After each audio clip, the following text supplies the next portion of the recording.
is an important part of being Canadian. The house is not level. We spend over $40 billion a year Oh, crap. on do-it-yourself home renovation. This is the serrated knife. We'll cut that. But we don't always do things right.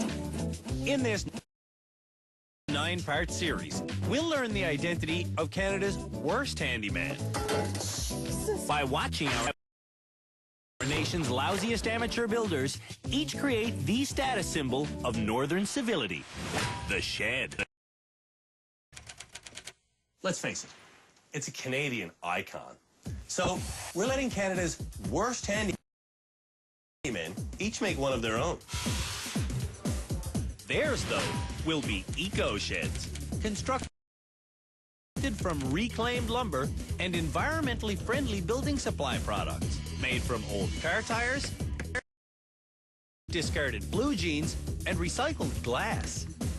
I've never worked so hard in my life. When they finish, their eco-sheds will be fully wired and powered by solar energy.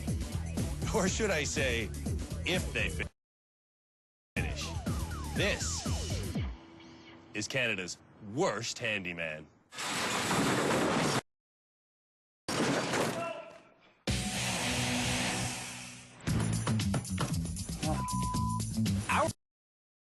Our sworn duty is to find and name the country's most atrocious amateur builder. So, we conducted a nationwide search, asking you for nominations. We met a lot of bad carpenters. And we've narrowed it down to these 5. Candace from Calgary was nominated as the country's lousiest do-it-yourselfer by her husband, Justin. I hang pictures with thumbtacks. They hold up pictures just fine. Terry from Sault Ste. Marie was named by his pal Harvey. This is the level I use to level my patio. Jeff from Mississauga was brought to us by fireman Fred. This is the hole in the wall that I fixed by using masking tape and a old CD. Ruth from Saskatchewan got the nomination from her daughter, Michelle. They are a bit tilted, but if you notice, I put the bigger books in, the smaller ones there, so it fools the eye and it looks straight.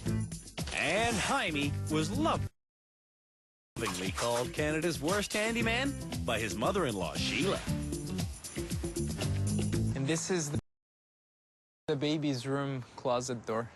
In the comfort of their own homes, we had each of these talentless architects design their dream eco-shed. Step 2, design your shed roof. Oh, God. Then they drew their sheds. Then they made a birdhouse-sized replica of their sheds using their first ecologically friendly product, precious 1-century-old barn board.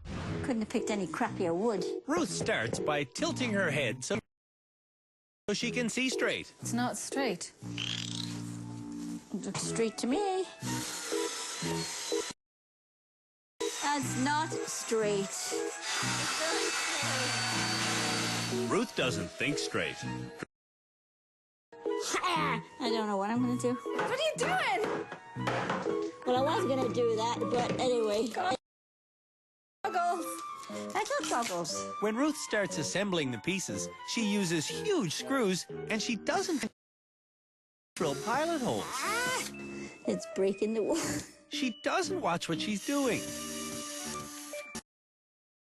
And she doesn't learn her lesson. Just splitting. You got the wrong bit in that skirt I thing. haven't. No, I don't. Oh, jeez.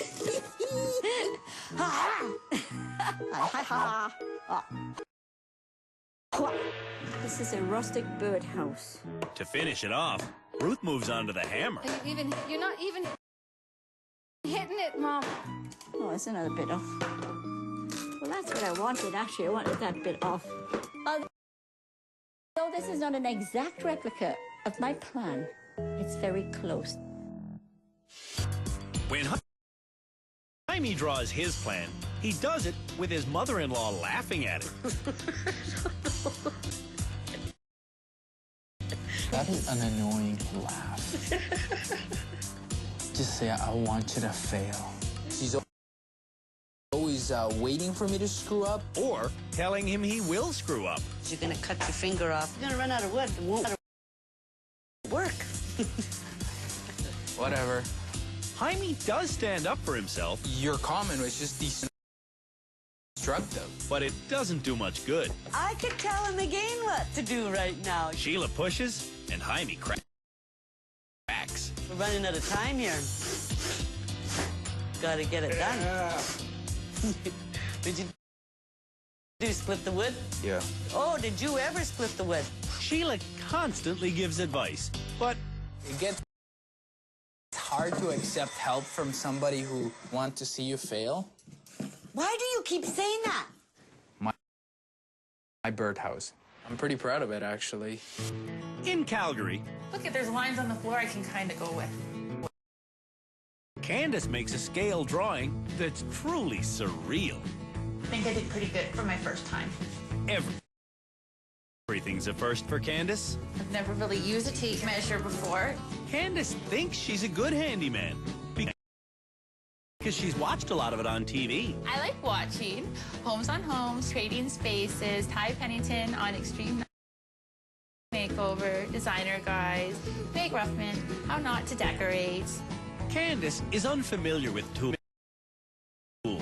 Even so, her husband wants her to use the power saw. You gotta push that, and then pull the trigger. Oh my God. That's the most annoying sound ever. When Candace gets better acquainted with the drill, she starts screwing. Ooh, that one went in like butter. You sure that screw is in there? I hope it is. Oh, I told you they weren't going in. No! Now the bird's gonna get in there and it's gonna impale itself on a screw. When Candace gets finished, she shows us what watching TV has taught her. I think it's not bad from the blueprint. Jeff begins his birdhouse replica by staring at his measuring tape. Then he cuts some wood. And he cuts his son's table. Just shaved a bit off. And then he gets stuck. Force the blade. You're forcing the blade. And master with the screwdriver, I see. Yes. Like Ruth, Jeff uses large screws and doesn't drill pilot holes. Oh, beautiful. Just beautiful. Right. After a little paint job, the scale model of Jeff's shoebox shed is done. I can't tell them apart. Yeah. Very close. At his so-called man shed in Sault Ste. Marie, Terry draws the top view of his dream eco shed. But where do you put the height? Well, you'd have to do it in 3D. Okay. How do you do 3D? In his rush to cut the wood, Terry splits it. Son of a... Instead of putting it back together, he nails it to the deck. Nailed it to the deck. Then he does it again. It's uneven. Like a goth barber, Terry tidies up his job with a reciprocating saw. Beautiful. Okay. Then for a final touch of Frankenstein, Terry staples on a broken piece. This is my birdhouse. Now, Jeff, Jaime, Candace, Ruth, and Terry have come to Toronto. They're here, eager to get inside our Handyman Rehabilitation Center to build their sheds and prove they're not the worst. You 5 people have damaged your own homes. You've embarrassed your families, and you've even endangered your own health. Over the next 8 episodes, we're going to find out which one of you really is Canada's worst handyman. Before coming to rehab, the nominees designed their dream frame eco-sheds by filling out our questionnaire. How do you know what the roof's height is? I don't know. I honestly don't know. Based on their specs, we built 5 shed frames. These highly unusual structures are all problematic in their own unique ways. We didn't expect the nominees to know everything. This is like a different language for me. But we did expect them to follow instructions.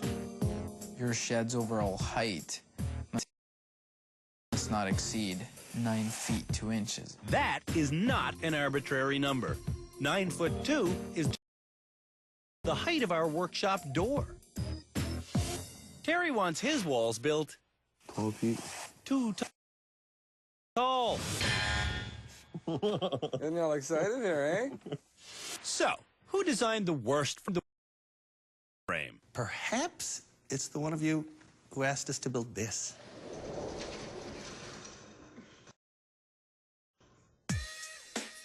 This shed looks like a prison cell. Parts of it look familiar, but parts of it really don't. These super tight studs are what Candace recognizes. Between my wall studs is 6 inches. That sounds good. I thought that would be good and sturdy. Oh, it's sturdy. Almost 3 times too sturdy. This is a serious waste of wood. Good building requires understanding the basic language of construction. So you understand the idea of a length and a width? Yes. Okay, so you wrote down here that you want the length of your frame to be 7'4" by 10. Well, that's 2 dimensions. Yeah. See, I don't really deal a lot with the feet and inches in anything I do. I really had no clue. That makes no sense.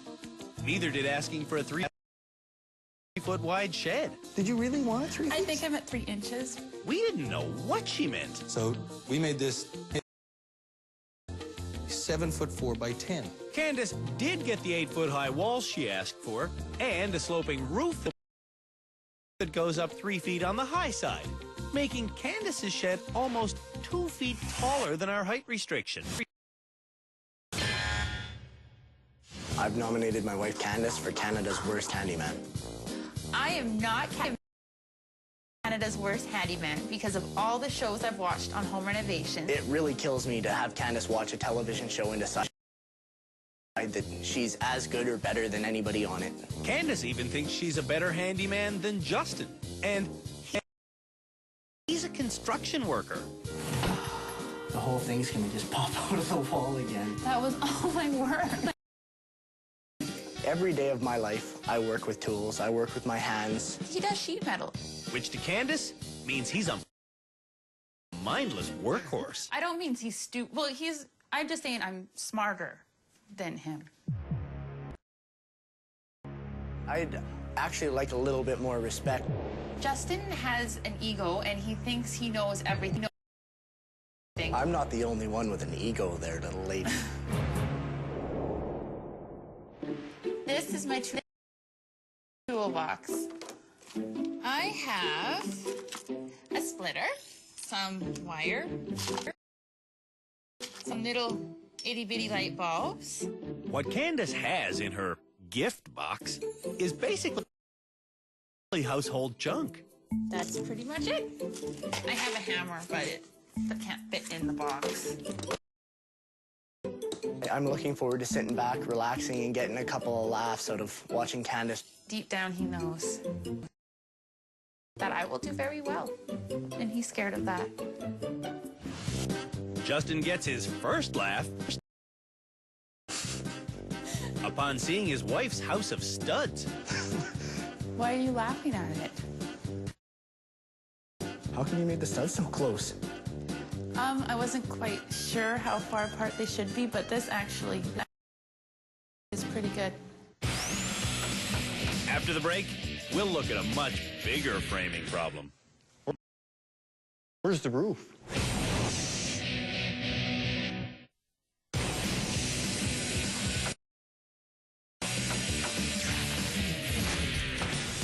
We're unveiling shed frames that were designed by the country's most terrible builders.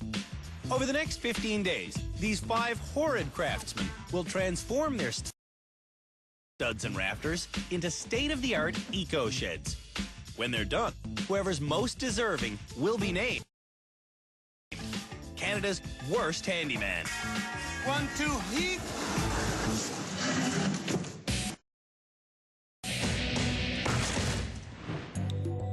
I'm pretty sure this one's mine. This one has been designed by Jaime, at 11 feet tall, which is too large to ever get through the door of this workspace. That's why we put a height rule in the instructions. You knew that you were breaking this rule? Yeah, kind of. I had a limit, and I knew I went over my limit, but I just built it like that anyway.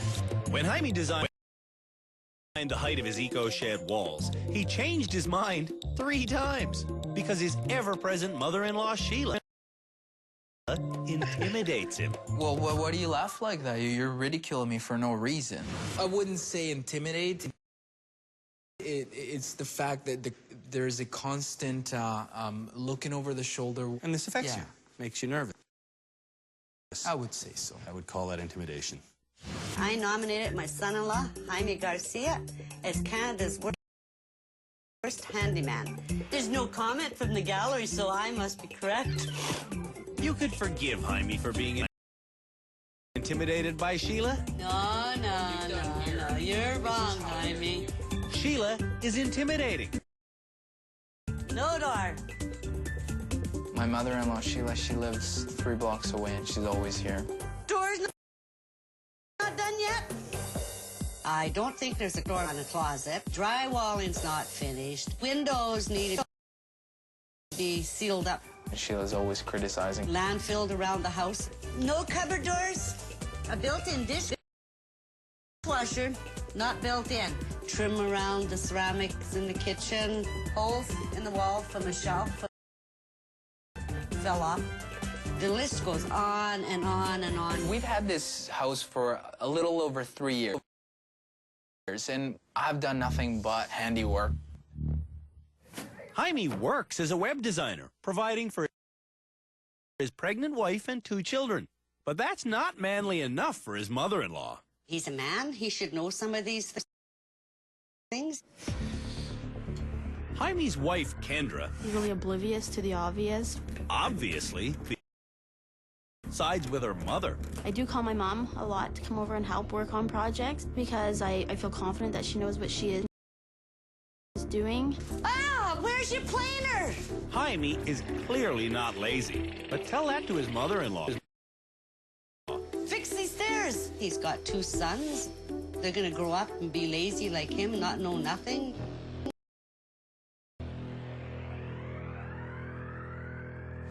When Sheila sees Jaime's design, she can't resist mocking it. Pretty darn tall, boy. Oh, God, is it ever? Our overhang could have been a little bit more, I think. Don't know what else to say. While they enjoy one another's company, it's time to unveil another frame. This eco-shed has only 6 wall studs. Where I live, this shed won't last in the windstorm, I'll tell you. It doesn't look really very sturdy, this thing. It's not sturdy. What do you see, Jeff? I see a fine piece of craftsmanship. This is yours, sir. I hope it is. What distance do you want between your wall studs? Do you think the studs in your house are 3.5 feet apart? I honestly don't know. Hi, I'm Jeff Janak from Mississauga, Ontario. Jeff's complete lack of knowledge is why his friend Fred nominated him. I have never seen anybody avoid working with tools as much as Jeff has. This is the cupboard that my son ripped off its hinges about 5 years ago. The last time I saw Jeff pick up a hammer and use it would have been about 10 years ago. We have the door, we have the hinges. Just don't know quite how to put the hinges on the door. Around the house, most of the fix-it stuff has been done by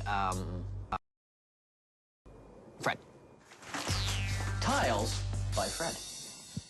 Jeff doesn't even have a toolbox on the premises. When I need my toolbox, I drive down 5 kilometers to our storage locker. But there's no end to his cockiness. What I have on the other candidates is my ability to learn. At this stage, the man responsible for these home repairs hasn't even met the other candidates. But I'd like to think that I'm smarter than them. I will be able to become a far better handy person than them and make the rest of them look bad. I think I'll probably be the most improved. I'm smarter than them. Smart Jeff wanted the interior of his shed to be 6'6" tall. Instead, it's a foot shorter than that. You're not going to be able to stand up in your shed, sir. Jeff's measurement didn't allow room for his subfloor, even though it clearly said to do so on the design form. And this comes down to reading directions. Yeah, I didn't read that. Yeah. When Fred sees Jeff's creation, he can't help but look down on his friend. Well, I'll definitely remember to duck.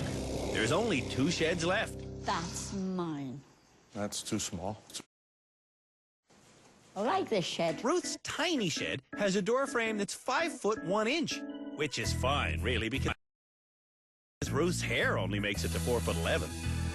Holy smokes, this is short. But not for me. Usually I'm upset if my head hits the ceiling, but my shoulder's going to hit the ceiling in this one. My name is Ruth Summersides, and I've been nominated by my daughter Michelle as Canada's worst handyman. She installed a fan, she's done her tub surround, she built shelving. I leveled these shelves using a big glass of water. But she didn't level her deck at all. My deck is the worst one currently. It's really on this slant. And Ruth's neighbor, look at the thing. The darn thing is slanted. She's not very good at measuring. Every project that I have seen her do has either been lopsided, has broken, fallen down, or is wobbly. My biggest worry is that she is going to hurt herself. Ruth is terribly fond of power tools. They are too heavy for her. And I know that's a lot of the reasons why some of her cuts are maybe not straight. This is my cupboard door that I made. But it won't stay shut for some reason. Mine's going to be the best shed in Canada, mine. There's only one eco shed yet to be revealed. Terry's. It's last because it's the worst. You're no way. It's got a very, very large problem, Terry. A very large problem. What's that? Well, you tell me.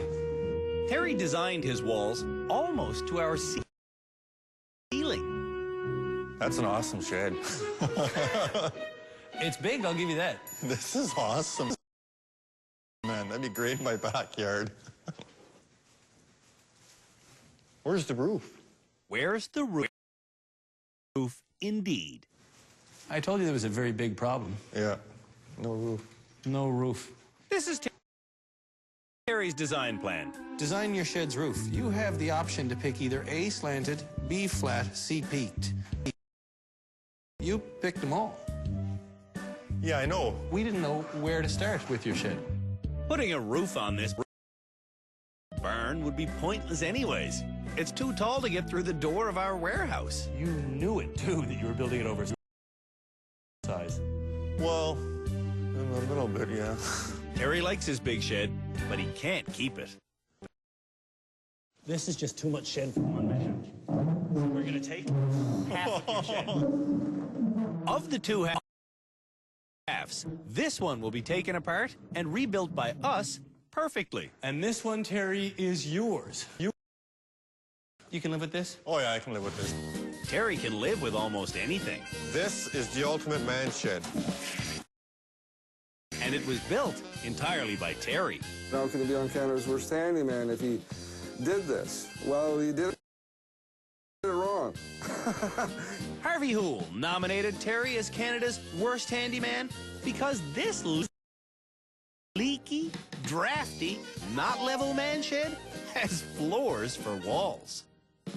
I built my shed out of material that's supposed to be for floors. Terry's man shed is actually more like a woman's shoe closet for tools. Yeah, I just buy, you know, stuff that's on sale. It's full of expensive, never-worn items. I buy, you know, tools that aren't sale. Waiting for just the right occasion to be taken out of the box. I don't need it, but I just bought it just because it was on sale. I bought a grinder, and I never used it. I bought a top and die set. It was on sale. I never used it. I don't know how to use it. Obviously, Terry's real hobby isn't handiwork. It's shopping. They're all on sale, like, they're half off. I bought that laser thing there. What's that? Well, I bought a measuring tape that has some marks on it that tells you what... The dummy tape, yeah. But Terry's no dummy, so he measured the shed with this. I measured the walls for the shed using a piece of string. I bought this on sale. I never used it. My wife gave me a limit to spend. I can retire now. At the rehabilitation center, Terry wants to learn enough skills to justify buying more tools. That's crazy. What's the matter? It's big. Yeah. I didn't think 12 feet was that high. How tall did you think 12 feet was? I don't know. I didn't think 12 feet was that high, but in reality, I guess it is. After the break, Candace learns the best way to nail. So I have to hammer the nails in then? Oh, no.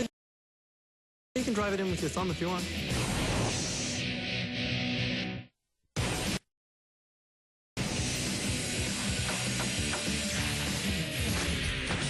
The most abysmal do-it-yourself carpenters in the entire country have gathered in this rehabilitation center, where they will spend the next 15 days turning the frames they designed into ecologically sound sheds. When they finish, someone will be named Canada's worst handyman, and all of these buildings will be donated to charity. Or at least the parts that make it through the door.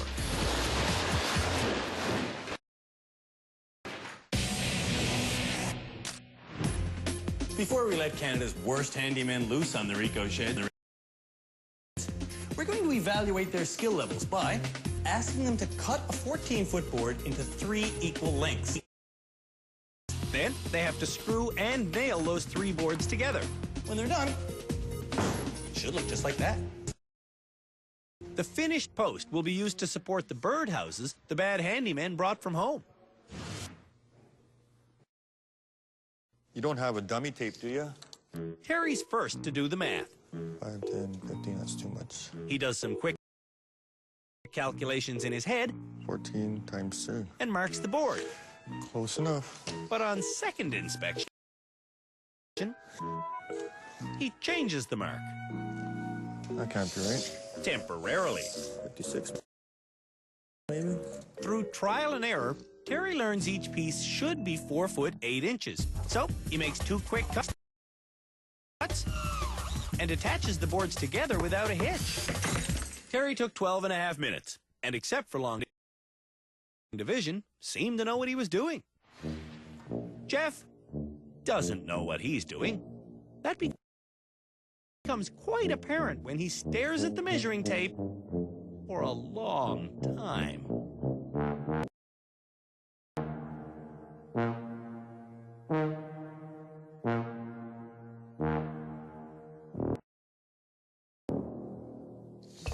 Ruth gets the measurement quickly. 14 feet. And Candace does the elementary school math. So it would be... top of my head, 50. Slowly. Oh, let's divide it into 3 equal pieces. Jaime's strategy is to cut the board slightly short, then use it to measure the next 2 pieces. The instructions clearly say, cut this board into 3 equal pieces. Wouldn't that be your 4th piece?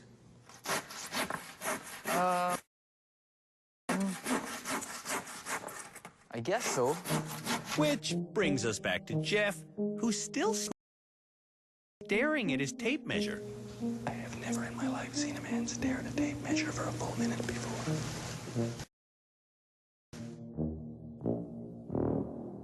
Ruth's gardening gloves aren't her only shortcoming. I measured that wrong. While Jeff continues measuring, Candace flirts with the power tool, then settles for the handsaw. Use this one. Remember, Candace thinks she's a carpentry expert because she's seen a lot of it done on TV.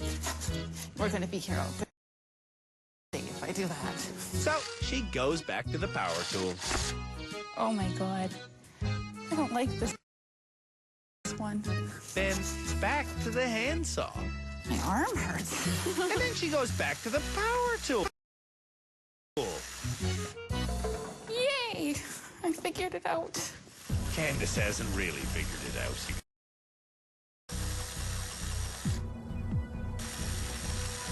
She jackhammers at the board 5 inches away from her wedding ring. And she's not the only one with this dangerous technique.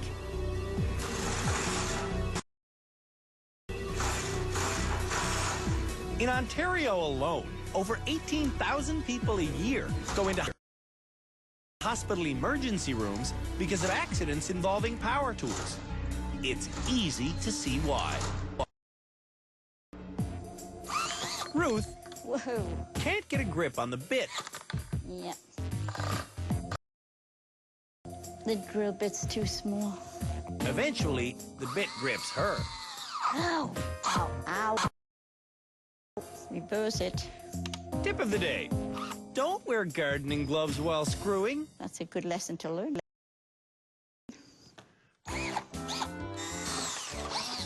Everyone is having trouble controlling the drill with this slot head screw, except Jaime. He's turning it by hand. It slips really easy. But Jaime doesn't have the muscle power to finish the screw, so he pulls it back out. And this is, I guess, typical of me. I end up doing one thing and then it doesn't work out, so I have to do it over again. Ruth can't get her screw finished either. But she isn't about to start again.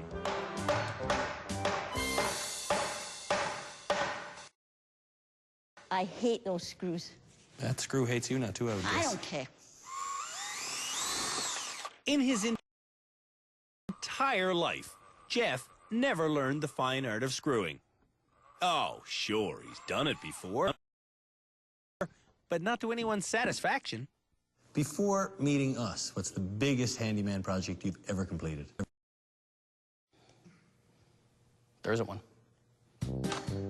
Ruth's completed this project. Or so she says. Her screwing is incomplete, and her measurements are wrong. I need rehabilitation. So does Candace. Count along with us as this self-proclaimed building expert demonstrates her nailing technique. Candace gives the nail tap after tap after tap after tap after tap after tap after tap after tap after tap. This is going to be a while. When she gets to almost 100 taps, Candace wants a different tool. I have to hammer the nails in and then? Oh, no, you can drive it in with your thumb if you want. It doesn't seem to want to go in. Oh, it wants to go. It's desperate for it. Candace wails away for over 5 minutes and has to hit the nail 171 times. He's not much better. He misses the nail 17 times. In total, he needs 86 swats of the hammer to get that bad boy home. Nice. Jaime finishes in almost 22 minutes, and he never did get his screws in. Meanwhile, Candace is trying to get a screw started, but she can only make it spin like a ballerina.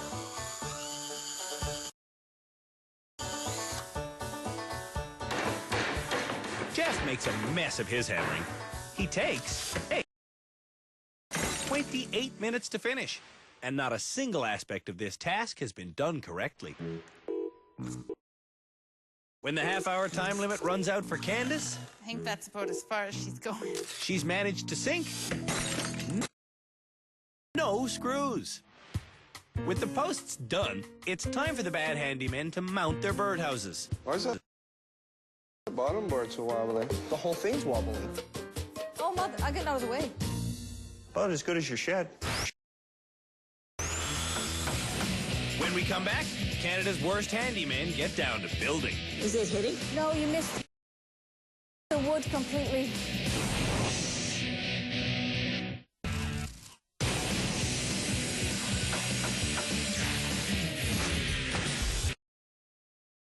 Canada's 5 worst handymen are each the proud owner of an eco-shed frame, which we've built based on their instructions. This is awesome, man. That'd be great in my backyard. If Canada's worst handymen are going to get any work done, they're going to need a workbench. So we got them this. That's a very nice workbench. Some assembly required. I'd like to introduce you now to our expert builders. Greg House, a general contractor with 24 years of experience, is our head of construction. There's nothing holding your walls together if you take that top plate off. Everything will just sort of fall apart. Jill Rydell is our head of instruction. She's been a carpentry teacher for 14 years. When you're installing these, you want the front of the box to be flush with your interior finish. And they're going to show you now how to build a workbench. That will be 4 times larger than this one. We've already pre-cut the wood, so assembly is a simple 4-step process. Do you want to come around, Candace? You can come around. Step 1. Screw the base of the shelf together. Step 2. Attach it to the legs. This is going on the flat. 3. Hop on the countertop. And 4. Screw on the back. Greg's finished in 15 minutes. And this is exactly how your workbench should look when you're done. You all have 1.5 hours to pull this off. Start now, please. As Canada's worst handymen try to remember the building process, their loved ones arrive to help. Is that how you're supposed to build it? Well, that's how I'm going to build it. Jeff wants to build it, but the drill is beyond him. Give it a shoot. Candace has her drill spinning in reverse. I don't know what to do. It won't go in. I can't get it in. Instead of helping Terry build, Harvey does the work for him. And Ruth pointlessly drills holes for her screws. Oh, damn. But in the process, she loses her drill bit. To retrieve it, Ruth pounds the sharp end back through. I've got pliers over there. You're going to go through this with all of them? This professional caliber drill can get a solid grip on any bit. It's got 3 speeds, 18 volts of power, and 20 different clutch settings.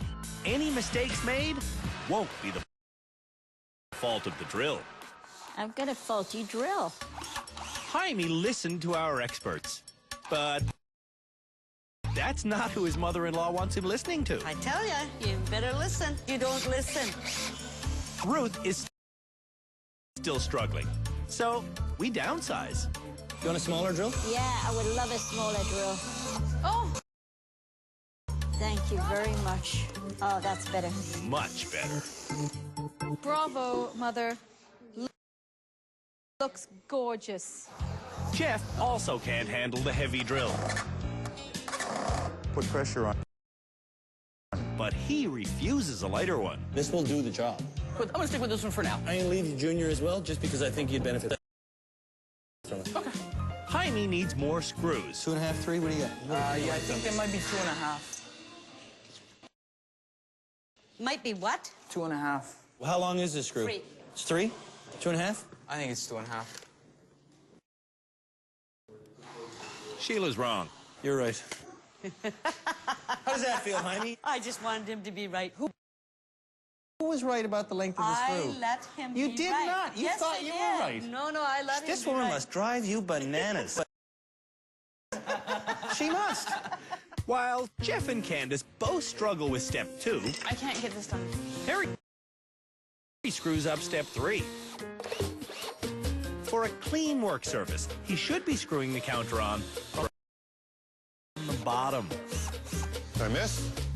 These incredibly strong and expensive work surfaces are made of pressed bamboo.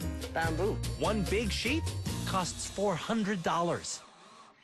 Ruth has abandoned the step-by-step process. Is it hitting? No, you missed the wood completely. And Jaime is racing through the final step, but not fast enough for his mother-in-law. Yeah, I know, but... Oh! Come on!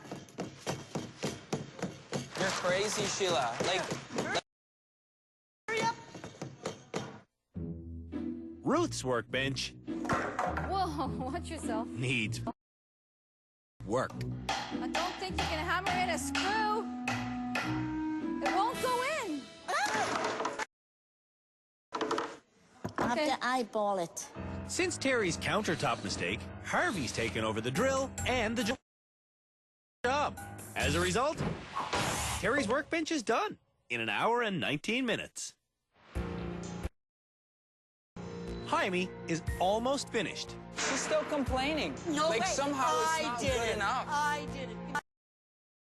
But his mother-in-law's just not satisfied. Jaime, the fact is you never complete a job. I wanted you for once to complete it all. Finish it. You're clean up and then you don't Finish it. clean up and then you... I'm gonna do you a big favor. I'm gonna get this woman the hell out of here. Get out of here. Get out of here. No, make Get out of here. Right on. I like that. But Sheila doesn't. He told me that he didn't want us to fight. And I said, we're not going to fight, Jaime, as long as you listen to me. If you don't listen to me, all war is going to break out. Left to his own devices, Jaime finishes in 1 hour and 23 minutes. Candace hasn't made her workbench level. I'm a little uneven. Everything was pre-cut. To make her hook holes, Candace uses a bit more than twice too large. Jeff uses this brutal club and this nail setting tool. And Ruth, well, she's not that far along yet. Do you think that's straight, Mom? I don't think it's straight, Michelle. I know it's not straight. Ruth's bench is not straight, not level, and not even connected. I don't know what happened to that. After 1.5 hours, Candace and Jeff don't quite get finished, but Ruth is definitely the worst. Oh, don't cry. After the break, Canada's worst handymen work together. If you don't agree with the foreman in the work site, then you get fired.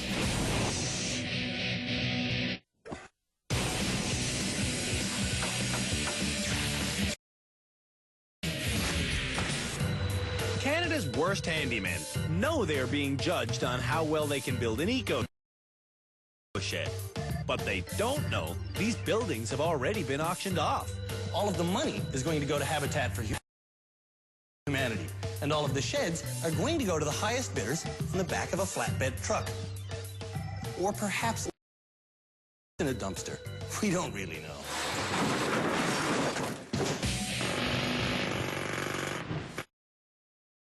Every episode, the rivals will work together for one group challenge. Today, You're going to make a rain collector.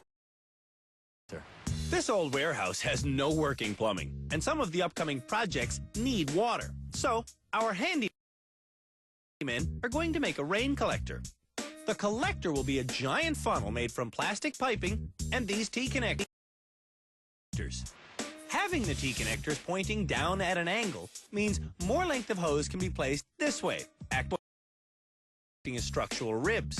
At the bottom, T's are again used to create a smaller circle. Then, the entire frame gets sheeted with plastic, which will catch the water and funnel it right into this. I've got instructions. Jaime begins reading the manual while I'm still explaining. You're going to punch a hole high in this bucket so that we can tap out of it. And we're going to drop a line straight through there. That line will connect to this hose we have set up inside the warehouse. On the roof, the team starts without a leader and without a mathematician. If we go 10 feet wide and then 5 feet down at the bottom, that makes the math easy. A 5-foot bottom would also make the funnel fit over the bucket. It's all math. It's just math. Probably about 10 or 15. Like 14 ribs. Mathematics should be correct. 2 feet of rib? No, 3 feet. Not easy. 7 feet. 7 feet. If we make it 8 feet, then we could put a T every foot. Yeah, that's right. That's right. The team agrees on an 8-foot diameter, but they screw up the easy math. We can't measure it like this. We have to straighten it out and measure 8 feet. No, that's not 8 feet in diameter. That's circumference. Then let's measure 16. 16? Okay. Stop. Remember pi? The diameter of a circle times 3.14 equals the circumference. So, if you're making a funnel with an 8-foot diameter, you need 25 feet of hose, not 16. Let's measure 16. Then let's measure 16. A 16-foot circumference means a diameter of 5 feet instead of the 8 they want. They weren't doing the math right, and they were saying that the circumference is the same as the diameter, which it isn't. I was told to shut up. Who's in charge of this project? Jaime's in charge. No one told that to Jaime. Okay, Jaime, you're the foreman. Do what you like. Okay, then, if I'm the foreman, you guys have to listen to what I say. If you don't agree with the foreman on a work site, then you get fired. With the law laid down, just hang on, guys, hang on. Jaime orders the crew to stop. Yes, hang on. But the crew doesn't stop. Yeah, we join you all together on the bottom with duct tape. When Jaime returns, it's too late. Duct tape. Well, I don't really like duct tape, but... Sucks to be a foreman, eh? Well, yeah. When the plastic skin gets fastened on with zip ties, the funnel is ready to be secured to the bucket. First, though, a hole must be drilled with the siphoning hose. I explained this earlier while Jaime was reading the instructions. You're going to punch a hole high in this bucket so that we can tap out of it. Okay, I'm going to put it right on the side here, guys, okay? Not down there. Why not? Because the water's going into the barrel. Right. Yeah, you want the barrel to fill up. You don't want it to drain. You got to put it up here. Jaime doesn't get it. Drill it right about here. I think it's right down here. Sure, you're the foreman. You're the foreman. Make the call. The whole concept of the bucket is to contain the water, so putting a hole in the bottom, that's not a bucket anymore. With the bucket destroyed, Jaime fixes the small funnel loosely in place, and this project is over. Jaime's water catcher will only catch and release. After the break, we'll name this episode's Worst Handyman.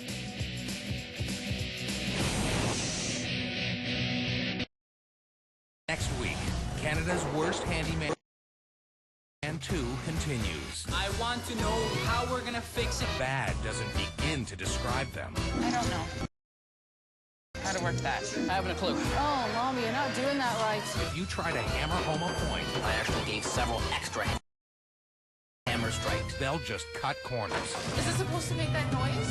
Find out which ones can be taught and which one is Canada's Worst Handyman. Does anyone have any positive input? Next week on Discovery Channel. It's on.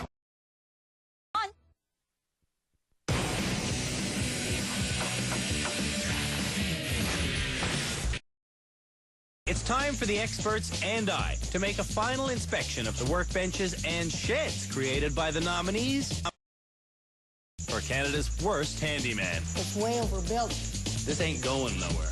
Our job is to determine who has been the most improved handyman in this opening episode and who has been the worst. 5 really bad handymen.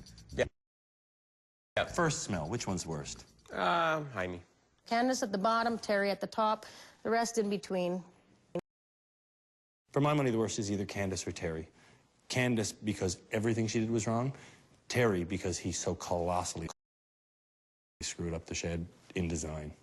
We reach consensus, the nominees gather, and I start with the good news. Jeff, you showed up here saying that you had never managed to accomplish a single handyman task in your entire life. So just by virtue of the fact that you managed to nail 3 boards together, you're the most improved handyman here. Wow.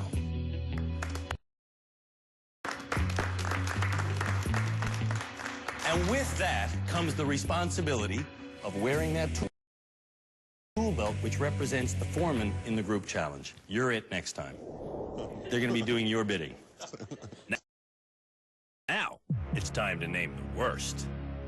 The worst in this first episode is the person who completely screwed up their shed design, the person who completely failed their skills test, and the person who did the least work of anyone today in the yard challenge. I'm talking about... Oh, no. You, Candace. I'm so sorry. Candace was named the worst because she can't hammer, she can't saw, and she can't screw. Candace's husband built her workbench. Her birdhouse looks like abstract art. She did next to nothing in the group challenge. And her too-tall eco-shed contains more wood than a forest. Don't clap. She didn't do anything of merit. When Candace hangs her head in shame, I'm not good with hammering. it's time for her remedial lesson. In Candace's evaluation, she took 171 swings to drive in an ordinary nail. It doesn't seem to want to go in. So, she's getting a crash course in hammering. We start by teaching her to hit the broadside of a burn.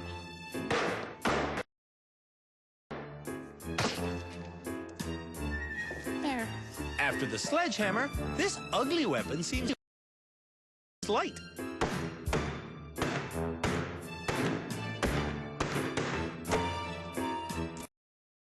For the final test, Candace picks up a normal hammer. You're not getting out of here until you knock one of these nails in 10 or less strokes.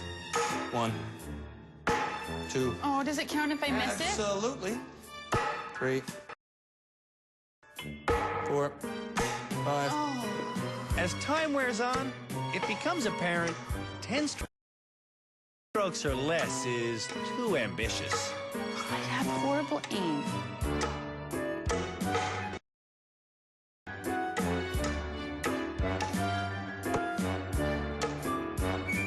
No, and I missed. Oh my gosh, I just can't hit it. On the next episode of Canada's Worst Handyman. Remember, electricity kills. Our nominees wire their eco-sheds. Oh, get out of here. What the hell the big deal is? Thing's too short. Hook up solar panels. I don't think that's how it works. So just go like that, I guess? And build a brick barbecue. Put more butter than that in a slice of bread for a prisoner. Meet the new crop of hopeless handyman as they struggle to build a better birdhouse on Canada's Worst Handyman. Tomorrow. Building a new terminal in one of the world's busiest airports. Tuesday. On Ultimate Engineering. Uncover the future of conflict as the next generation of military hardware is unveiled on Future Weapons. Tomorrow.